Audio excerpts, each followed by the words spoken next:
Atos dos Apóstolos, capítulo 1. Nós vamos hoje iniciar um estudo sobre a volta de Jesus, a vinda de Jesus. Talvez ficar aí algumas terças-feira falando sobre o assunto, porque o assunto é um pouco extenso sobre a escatologia. Porque a volta de Cristo não é apenas a manifestação de Cristo para a sua igreja, mas envolve muitos acontecimentos, como o tribunal de Cristo, a grande tribulação, o milênio, e aí a criação do novo céu e da nova terra, passa pela destruição do anticristo, prisão, o aprisionamento de Satanás, Satanás é solto, a guerra de Gog e Magog, e até então culminar com a destruição dessa terra e desse céu e a criação de um novo céu e nova terra. Então, provavelmente, nós ficamos aí por um mês, 4 terça-feira, falando sobre o assunto. E nós iremos iniciar hoje, então, lendo Atos dos Apóstolos, capítulo 1, e nós vamos ler do versículo 6 até o versículo de número 11. Fiquemos em pé para nós fazermos a leitura.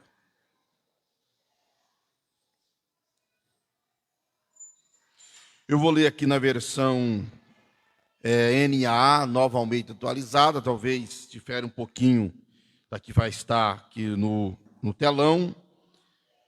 Diz assim um texto: Então os que estavam reunidos com Jesus lhe perguntaram: será este o tempo em que o Senhor irá restaurar o reino a Israel? Jesus respondeu: não cabe a vocês conhecer tempos ou épocas em que o Pai fixou pela sua própria autoridade, mas vocês receberão poder ao descer sobre vocês o Espírito Santo, e serão minhas testemunhas, tanto em Jerusalém, como em toda a Judéia e Samaria, até os confins da terra. Depois de ter dito isso, Jesus foi elevado às alturas à vista deles, e uma nuvem o encobriu dos seus olhos.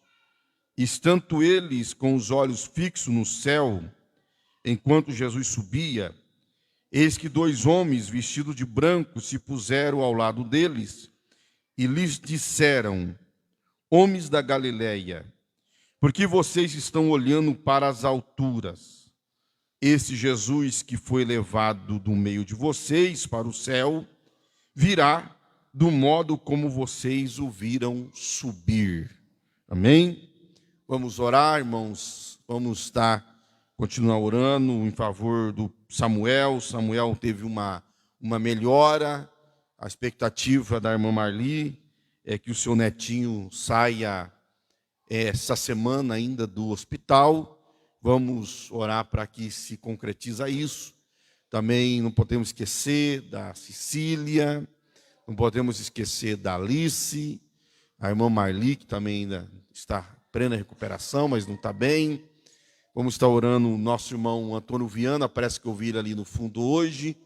O Antônio Viana também é carente das nossas orações, vamos continuar orando por ele. Quantos mais desejos de oração? Nosso irmão Reinaldo Lapa, ele disse que viria hoje se estivesse melhor para tomar ceia, não está. Eu creio que não está bem, vamos continuar orando por ele. Nosso copastor irmão Adriano vai estar orando. Oramos ao Senhor, eterno Deus, Pai bendito, em nome de Jesus nesse instante. Queremos te agradecer por esta oportunidade a qual o Senhor tem nos dado, de aqui estar junto com teus filhos, Senhor amado. E nesse instante, Senhor amado, nós levamos os nossos pensamentos aos céus, às alturas, pedindo ao Senhor a direção, pedindo ao Senhor assim, que o Senhor venha, Senhor amado, atender a necessidade de cada um dos teus filhos, os pedidos de oração, Senhor, a qual o Senhor sabe a necessidade de cada um dos teus filhos nessa noite. É o que nós o pedimos no nome de Jesus. Amém. Meus amados irmãos, então nós vamos iniciar hoje o estudo, como eu disse, sobre a volta de Jesus. E não tem como falar sobre a volta de Jesus e não ler muitos versículos para que nós possamos entender. É interessante que a Bíblia Sagrada, de 25% a 30%, de 25% a 30% da Bíblia são de profecias.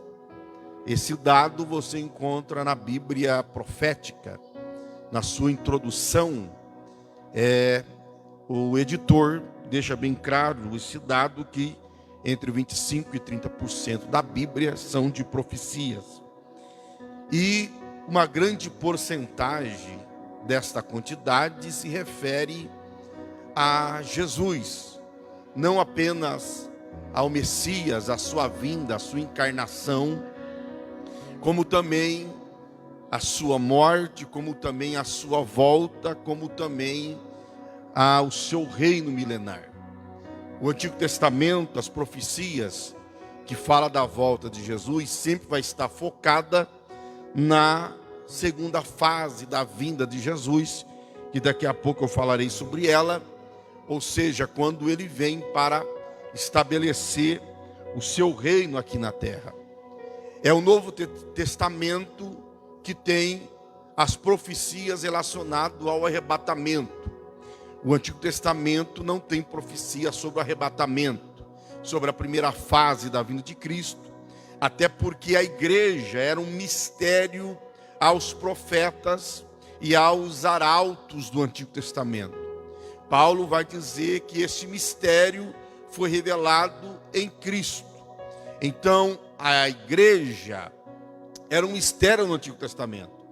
Não entendiam, não conheciam, não sabiam que Deus levantaria a igreja. Ainda que no Antigo Testamento você vai ver profecia dos profetas dizendo que Deus chamaria um povo que não era seu e que se chamaria pelo seu nome. Esse povo eram os gentios, que deles seriam tirado a igreja. Então, o mundo na antiga aliança estava dividido em duas classes de povos: Israel e os gentios. Com a vinda de Cristo, a encarnação de Cristo, a morte de Cristo, a ressurreição de Cristo e a inauguração da igreja, o mundo ficou dividido em três: Israel, os gentios e a igreja. Israel, aqueles que são descendentes de Abraão; os gentios, aqueles que ainda não tiveram o encontro com Cristo; e a igreja, aqueles que foram chamados, aqueles que entenderam a sua condição pecaminosa e a necessidade de em Cristo ter a salvação. Então, a igreja era um mistério na antiga aliança, que foi revelado na nova aliança. Então, o Antigo Testamento não há profecia sobre o arrebatamento. A profecia, volto a repetir, sobre a instituição do reino milenar de Cristo. Nós vamos ver isso muito no livro de Daniel. Mas o que é a volta de Jesus?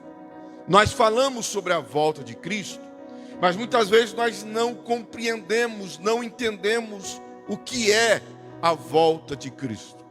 É uma temática que está sumida das igrejas, que não deveria ser. Nós deveríamos nos preocupar mais em falar sobre a volta de Cristo, porque tem que ser aguardada, tem que ser uma expectativa da igreja, a volta do Senhor.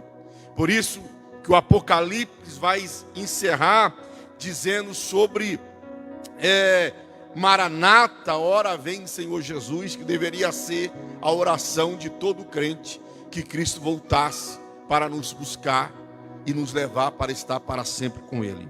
Então, o que é a volta de Cristo? De um modo muito simples, a volta de Cristo é a manifestação de Cristo nas nuvens. Os dois seres angelicais que falaram com os discípulos, disse: olha, esse mesmo Jesus que vocês viram subir ao céu, que foi encoberto pela nuvem, do mesmo modo que vocês viram ele ir, vocês também verão ele voltar. Então, a vinda de Cristo é a manifestação de Cristo nas nuvens. Primeiro, para aqueles que o esperam. A vinda de Cristo é manifesta em duas fases. A primeira fase se manifesta para aqueles que o esperam, a igreja, aqueles que estão aguardando essa bem-aventurada ou bem-aventurado retorno de Cristo. A Bíblia vai dizer, Paulo escrevendo a Tito, capítulo 2, versículo 12 e 13, Paulo vai dizer assim: ela nos ensina a renunciar à impiedade e às paixões mundanas e a viver de maneira sensata, justa e piedosa nesta era presente, esta era que nós estamos vivendo, enquanto aguardamos a bendita esperança, a gloriosa manifestação de nosso grande Deus e Salvador, Jesus Cristo. Ainda em 1 Coríntios, capítulo 1, versículo 7, Paulo vai dizer: de modo que não lhes falta nenhum dom espiritual, enquanto vocês aguardam que o nosso Senhor Jesus Cristo seja revelado. E ainda escrevendo aos Tessalonicenses, capítulo 1, versículo 9 e 10, Paulo diz: pois eles mesmos relatam de que maneira vocês nos receberam, como se voltaram para Deus, deixando os ídolos a fim de servir ao Deus vivo e verdadeiro e esperar dos céus a seu Filho, a quem ressuscitou dos mortos, Jesus, que nos livra da ira que há de vir. Então, a manifestação de Cristo nas nuvens, primeiro é para aqueles que o aguardam. Ele virá para buscar aqueles que são seus. Ele virá para buscar aqueles que estão aguardando o seu bendito retorno, que estão aguardando ele vir, para que onde ele estiver, estejais vós também, diz o Senhor Jesus. Aonde eu estiver, estejais vós também. Então a manifestação de Cristo nas nuvens, primeiro, é para aqueles que o esperam, é para a igreja. Segundo, é para estabelecer o seu reino aqui na terra. E aqui nós já estamos falando da segunda fase da vinda de Cristo. Então Cristo virá primeiro para aqueles que o esperam, e Cristo virá para estabelecer o seu reino aqui na terra. A Bíblia diz em Apocalipse capítulo 11, versículo 15: o sétimo anjo tocou a sua trombeta, e houve altas vozes no céu que dizia: o reino do mundo se tornou de nosso Senhor e do seu Cristo, e ele reinará para todo sempre. No Antigo Testamento, no livro do profeta Daniel, capítulo 7, versículo 13 e 14, diz: na minha visão à noite vi alguém semelhante a um filho de um homem, vindo com as nuvens dos céus. Ele se aproximou do ancião e foi conduzido à sua presença. A ele foram dados autoridade, glória e reino. Todos os povos, nações e homens de todas as línguas o adoraram.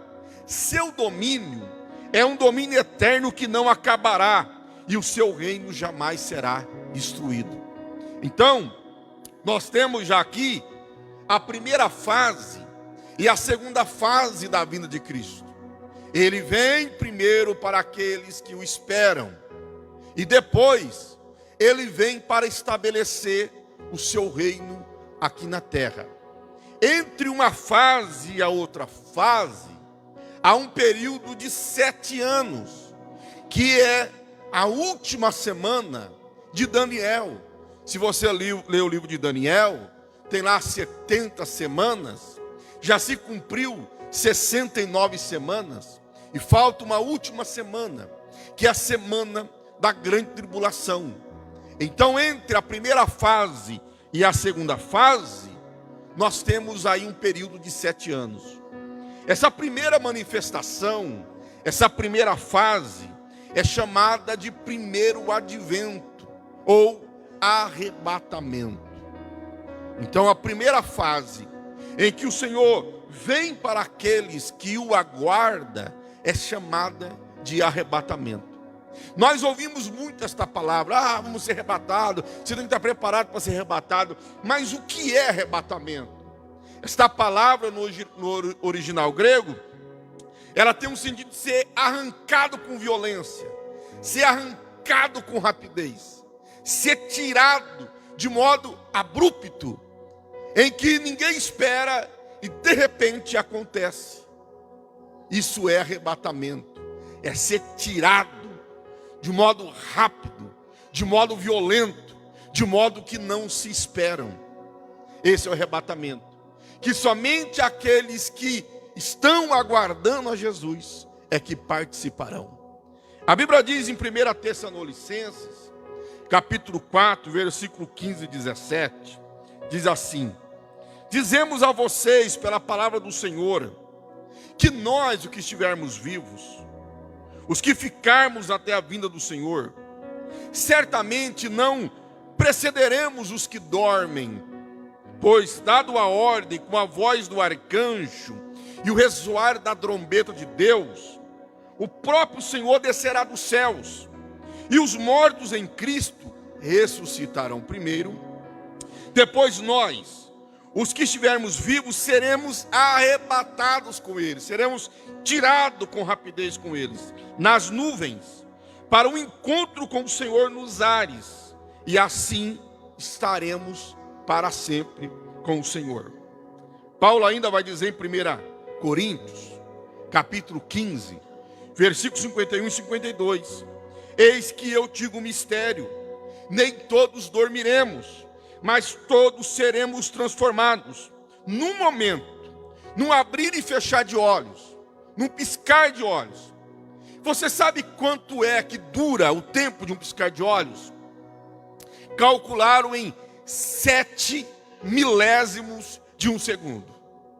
Você já tentou marcar o seu segundo no seu cronômetro do seu relógio? Se você dá um toque rapidinho para parar, já vai chegar lá em 50, 60, 70 milésimo de um segundo. 7 milésimos de um segundo. Um abrir e fechar de olhos, ao som da última trombeta. Pois a trombeta soará, e os mortos ressuscitarão incorruptíveis, e nós seremos transformados. Paulo, ele está explicando sobre o arrebatamento. Quando Cristo vier nas nuvens, quando a trombeta tocar, a Bíblia diz que os mortos, e aqui não é apenas os mortos dessa nossa era, desse nosso tempo, mas os mortos desde a era primitiva, daqueles que creram em Deus, daqueles que foram justificados pela fé, todos eles ressuscitarão. Imagine aqueles crentes que morreram queimados, torturados, e tiveram seus corpos queimados, e lançaram o pó dos seus corpos para o alto. Cada pó daquele de osso se juntar-se-á um ao outro, e o corpo daquele crente será ressuscitado. Ele voltará à vida. E neste momento, quando o Espírito Santo ele junta esses crentes, a Bíblia diz que nós somos transformados aqui na terra. Por que seremos transformados? Paulo vai dizer em 1 Coríntios que esse corpo que é corruptível, ele se vai revestir da incorruptibilidade, porque essa carne pecaminosa não pode herdar o céu. Então nosso corpo é transformado, e nós encontramos com aqueles que foram ressuscitados, e nós estaremos junto com Cristo nos ares. É algo tremendo. É algo tremendo. Em 7 milésimos de segundo, todos os crentes que morreram ressuscitarão, e todos os crentes que estão vivos serão transformados, e juntos encontraremos com Cristo nas nuvens. Então essa primeira fase, essa primeira manifestação, que é chamada de primeiro advento ou de arrebatamento, é para aqueles que são salvos em Cristo Jesus. Não há tempo para se arrumar, não há tempo para ajustar a vida, não há tempo sequer para abrir a boca e falar uma palavra em 7 milésimos de segundo, porque a Bíblia manda nós estarmos preparados, estarmos prontos, todo momento, porque não há tempo para conserto no arrebatamento. Ou você está preparado, ou eu estou preparado, ou nós estamos preparados, ou nós perderemos o momento que Cristo vier nas nuvens para nos buscar. Nós ficaremos de fora, nós não ouviremos o seu chamado. Somente aqueles que estão em plena comunhão com Cristo, que têm em si o Espírito Santo, é que ouvirão ele chamar por ocasião do arrebatamento. Paulo vai dizer que Deus nos deu o Espírito Santo como penhor da nossa herança. Eu não sei se vocês já penhoraram algum bem. Se for no Banco do Brasil, na Caixa Econômica, você tem uma propriedade, você tem um bem, você está precisando de dinheiro, você vai lá e penhora aquele bem. Aquele penhor que você deixou é a garantia que você vai pagar a dívida. Quando Paulo diz que o Espírito Santo é o penhor da nossa herança, ele está dizendo que o Espírito Santo em nós é a garantia que o Senhor vai nos buscar, que o Senhor vai nos levar para estar com Ele para todo sempre. Então somente aquele que tem o Espírito Santo é que ouvirão e terão os seus corpos transformados para encontrar com Cristo nas nuvens e estar com Ele para todo sempre. Quantos podem dizer amém? Mas tem a segunda manifestação, que é a segunda fase, também chamado de segundo advento, ou simplesmente de segunda vinda. A primeira vinda é para a igreja, o primeiro advento é para a igreja. Agora, o segundo advento é para Cristo estabelecer o seu reino aqui na terra. A Bíblia vai dizer em 2 Tessalonicenses 2,8: então será revelado o perverso. Está falando aqui do anticristo. Então se revelará o perverso, a quem o Senhor Jesus matará com o sopro da sua boca e destruirá pela manifestação de sua vinda. Aqui, vinda, no grego, é parousia, que significa a vinda, a presença. No contexto grego, era usada quando um oficial vinha visitar alguma cidade. Então, a vinda daquele oficial, a vinda daquele nobre, a vinda daquela pessoa, recebia o nome de parousia. A vinda, a presença dele. E aqui, Paulo, ele usa essa palavra, parousia no grego.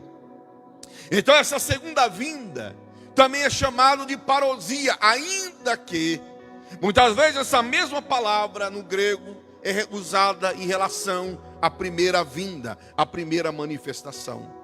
Então, por ocasião do segundo advento, o Senhor ele vem para destruir o anticristo, que durante 7 anos, com o poder de Satanás, ele fez sinais, ele fez prodígios, ele enganou multidões, um único governo debaixo da sua regência.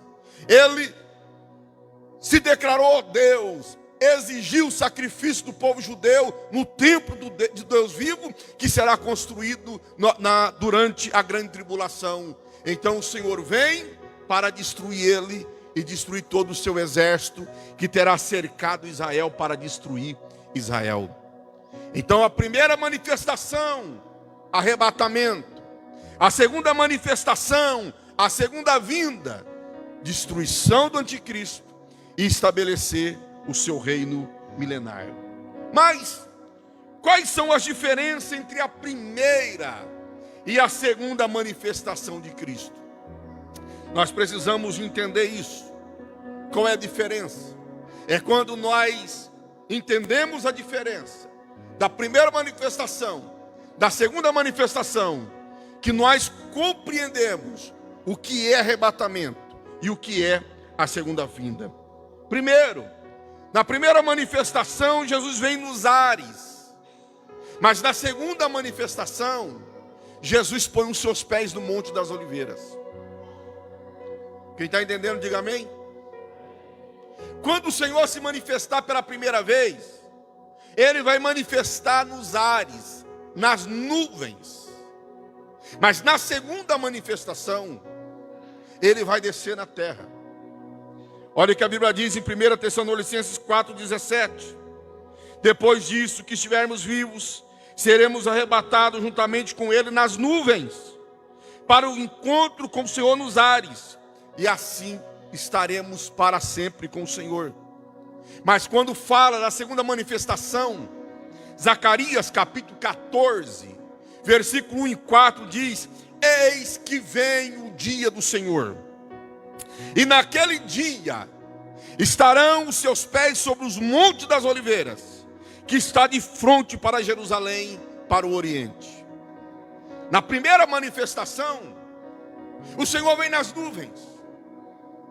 Ele chama a sua igreja. A sua igreja ouve Ele chamar. E então, a igreja entra com Cristo nos ares. Vai passar pelo tribunal de Cristo, que nós vamos falar na próxima terça-feira. Surge e manifesta-se o anticristo. Governo único na terra. Esse governo único faz um acordo com Israel.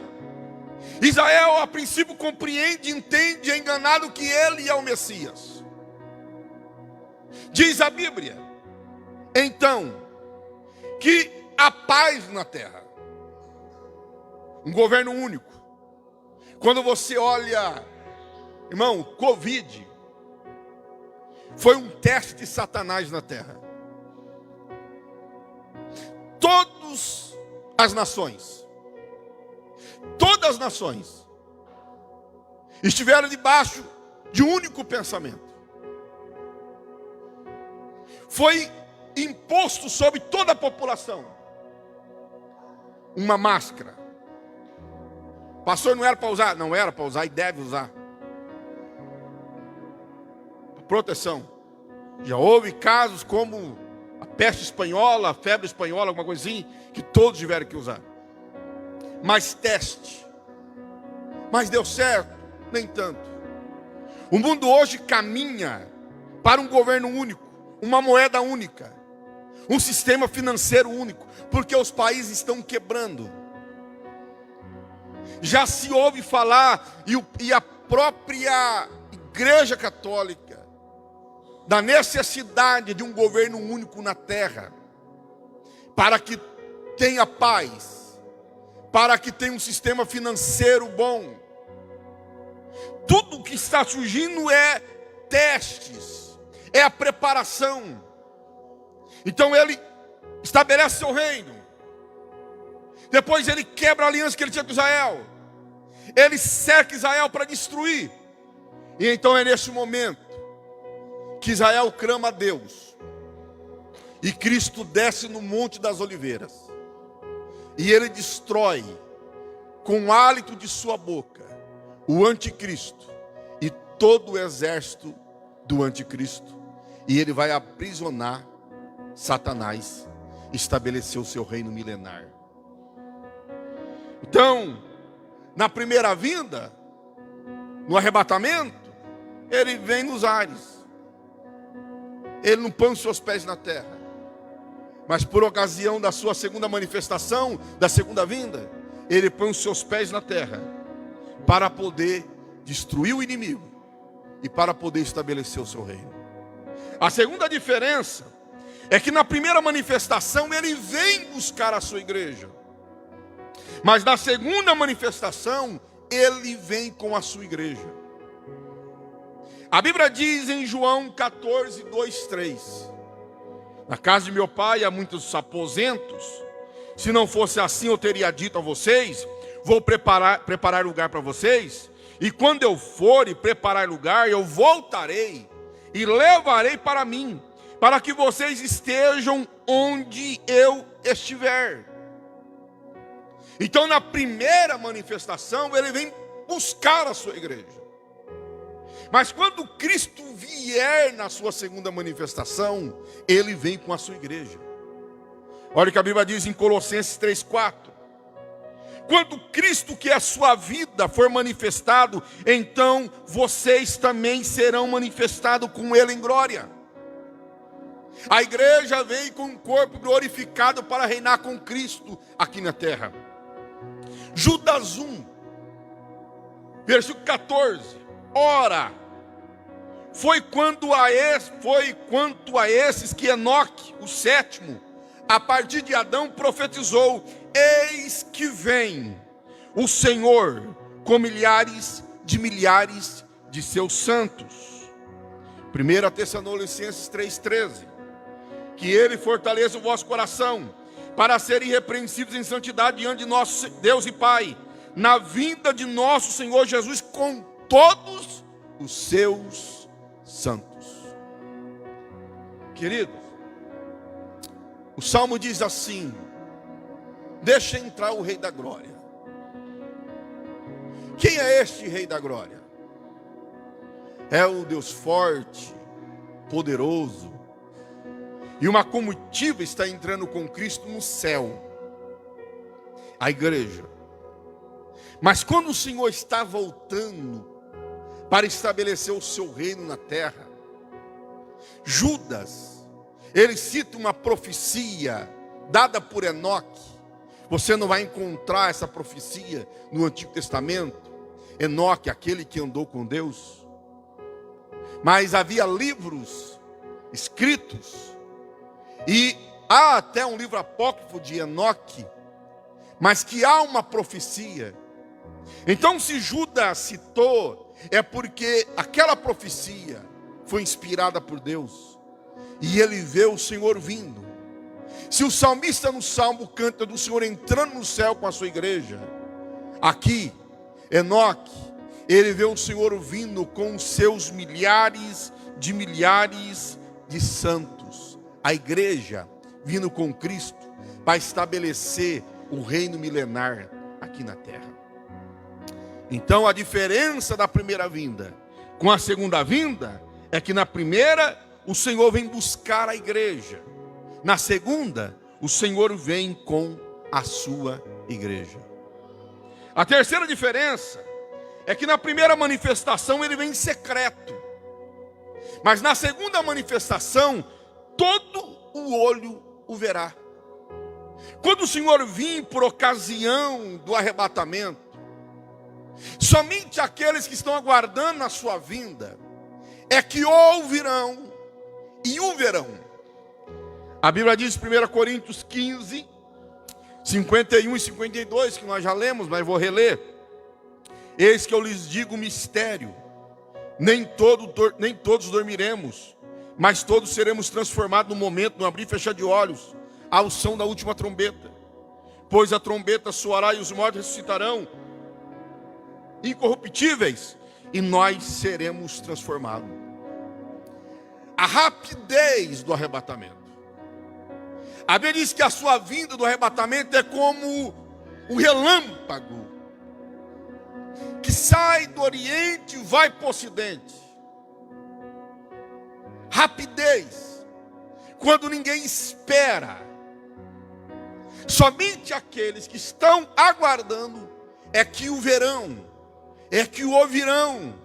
Em sétimo milésimo de segundo, dá para você ver alguma coisa?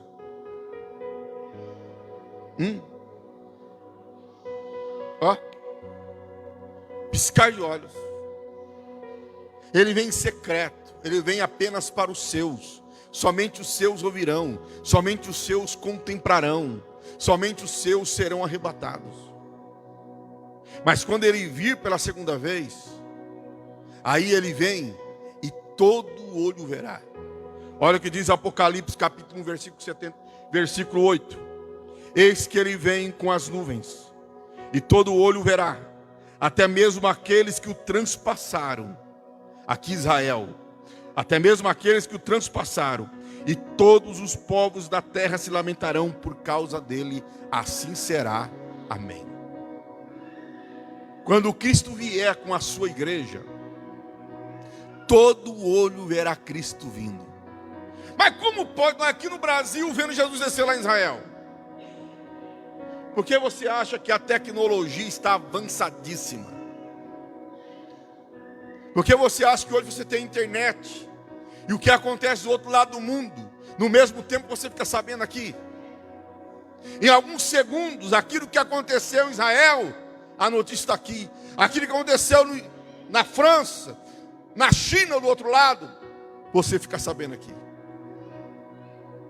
Imagine o exército do anticristo cercando Israel, todo mundo passando pela televisão, na internet, todo mundo olhando, vendo, e de repente começa o céu, estrondo no céu, relâmpagos, e Jesus descendo com a sua igreja.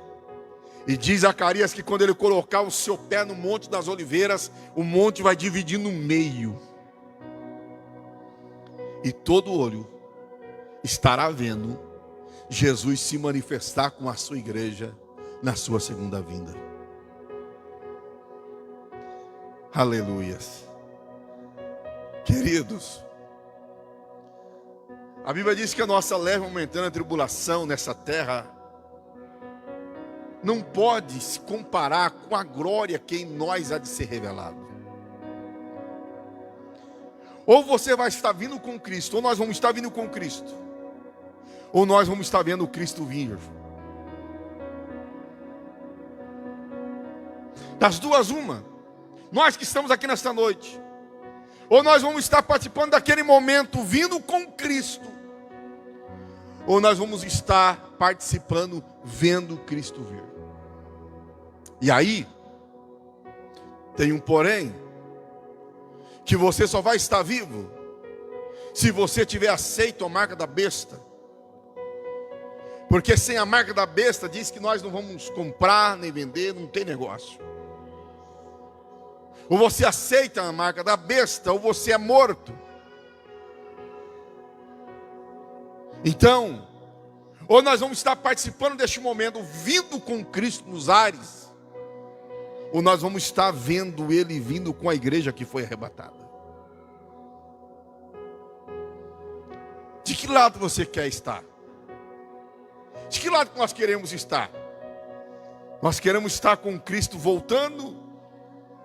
Ou nós vamos estar querendo ver Cristo voltar na sua segunda vinda? Então a diferença entre a primeira e a segunda é que a primeira ele vem em secreto. Você lembra de Samuel? Ele não estava distante de Eli. Mas somente Samuel ouviu Deus chamar. Eli ouviu? Não.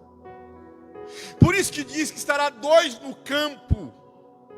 Um será levado e outro ficará. Estará dois no moinho, um é levado, o outro fica. A pessoa diz assim, então só 50% será salvo. Não, a Bíblia não está dizendo isso. Quando a Bíblia fala, a Bíblia não está dando na porcentagem de salvos e de não salvos. A Bíblia está falando da rapidez da vida de Cristo. A Bíblia está nos deixando claro o quanto somente aqueles que estão preparados é que ouvirão Ele chamar.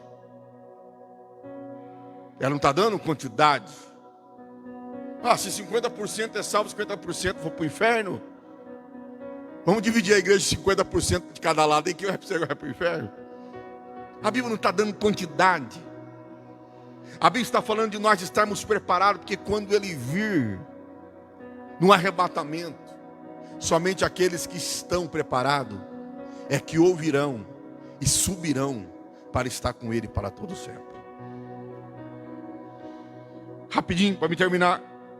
Mas quais são os propósitos de Cristo com a sua vinda? Quais os propósitos da vinda de Cristo? Por que Cristo vai vir? Primeiro, para nos levar para estar junto dEle. Querido, se você ler Cantares de Salomão, há um momento que o noivo diz que teve saudade da noiva. Salomão teve saudade da sulamita. O noivo tem saudade da sua noiva. Quem aqui namora, quem aqui noivou, você lembra? Quando você ficava alguns dias longe da querida, da amada, a saudade que estava. Você lembra disso? O Senhor tem saudade de estar conosco e que nós estejamos com Ele. Então João 14:3 diz: olha, eu vou preparar lugar, eu voltarei, os levarei para mim, para que vocês estejam onde eu estiver. Segundo, Ele virá para completar a salvação dos crentes. A nossa salvação será completa por ocasião do nosso arrebatamento, ou da nossa ressurreição. Se quando Ele vir nós estivermos mortos, a ressurreição; se estivermos vivos, o arrebatamento. A salvação é completa com o nosso encontro com Cristo. Até aqueles que já morreram, estão no paraíso, estão com Cristo, a salvação deles ainda não está completa. Por quê? A salvação só será completa com a glorificação do corpo. E eles hoje fazem parte da igreja triunfante. Já triunfaram sobre o pecado. Já estão com Cristo. Mas a salvação será completa quando os seus corpos forem ressuscitados. E todos nós com um corpo glorificado estarmos juntos com o Senhor. Olha o que diz Hebreus capítulo 9, versículo 28. Assim também Cristo foi oferecido em sacrifício uma única vez, para tirar o pecado de muitos, e aparecerá a segunda vez, não para tirar o pecado, mas para trazer salvação aos que o aguardam. Aqui é o arrebatamento. Trazer salvação para os que o aguardam. É a salvação completa. Ainda em 1 Pedro 1,5. Que mediante a fé são protegidos pelo poder de Deus, até chegar a salvação prestes a ser revelada no último tempo. A nossa salvação será completa com a vinda de Cristo Jesus. Porque eu disse, por causa da glorificação do corpo. Olha o que diz, 1 Coríntios 15, versículo 47 ao 49. O primeiro homem era do pó da terra. O segundo homem do céu. O primeiro homem, Paulo está falando de Adão. O segundo homem, Paulo está falando de Cristo.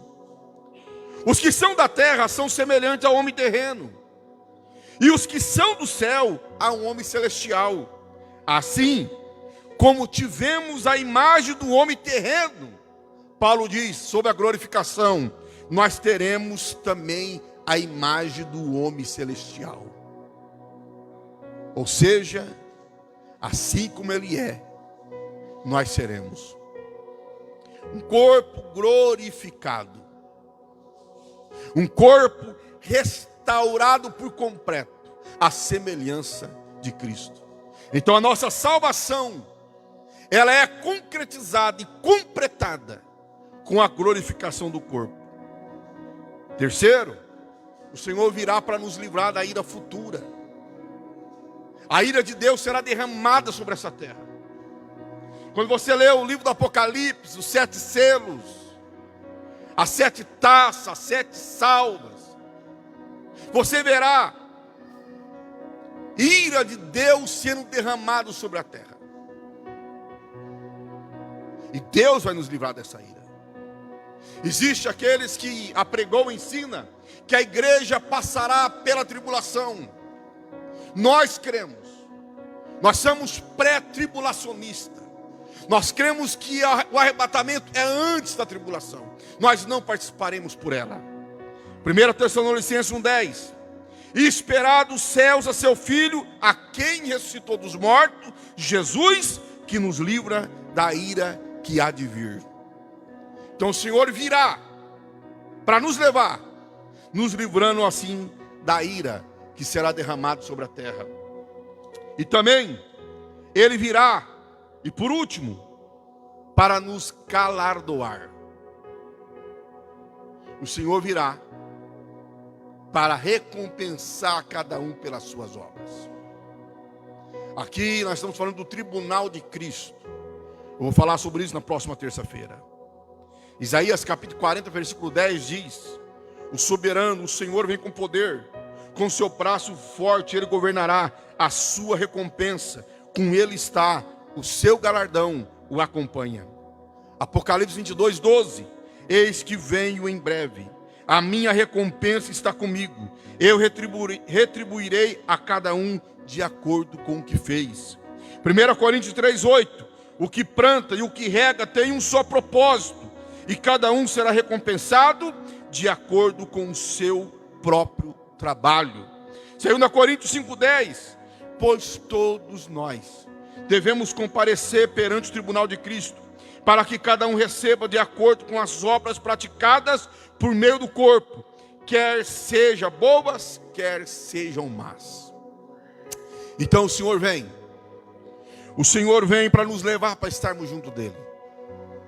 O Senhor vem para completar a nossa salvação. O Senhor vem para nos glorificar. O Senhor vem para nos livrar da ira. E o Senhor vem para nos recompensar. A Bíblia diz que nós receberemos galardão por aquilo que nós realizamos na obra de Deus.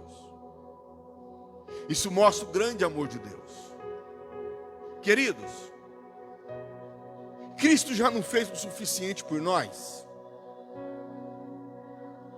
Ele veio, esvaziou de si mesmo, assumiu forma de homem, como homem se humilhou, morreu, derramou o seu sangue, nos comprou, nos salvou da nossa vã maneira de viver, perdoa-nos do nosso pecado, ainda que nós somos ingratos e pecamos contra Ele constantemente.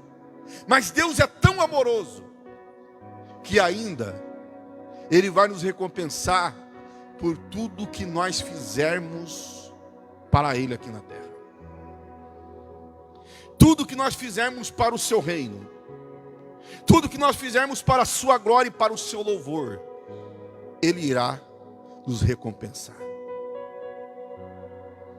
E a grande pergunta que deveria ecoar na nossa mente hoje é: nós estamos aguardando a vinda de Cristo? Nós estamos esperando Cristo voltar? Nós estamos ansiosos pela vinda dele? Eu termino lembrando-me de um dia em que eu estava num carro com 2 obreiros. Estávamos voltando de uma reunião, 2 pregadores, membros da igreja que eu pastoreava em Campinas. Estávamos voltando de uma reunião, um obreiro dirigindo, eu no banco de passageiro e um outro no banco de trás. E nós começamos a falar da volta de Cristo. Era o assunto que foi pregado naquela reunião. E eu e o irmão do lado dirigindo, nós nos alegrando, mas Jesus podia vir agora. De repente o de trás gritou assim: misericórdia, Jesus não pode vir agora não. Aí eu fiquei espantado, por que não? Pensei que talvez estava com um problema espiritual. E eu como pastor já estaria me colocando à disposição para poder ouvir ele, orar por ele. Ele disse assim: Jesus não pode vir ainda não, porque eu ainda não fiz sucesso. O meu nome ainda não foi jogado nos 4 ventos da terra. nos 4 cantos da terra. E pensar que tem pessoas que preferem a fama desta terra, que preferem tudo desta terra, e esquece que o céu é muito melhor. E aquilo que Deus tem preparado para nós é muito, muito, muito melhor. É aquilo que não subiu ao coração do homem. É aquilo que o ouvido de homem algum ouviu, olho algum viu.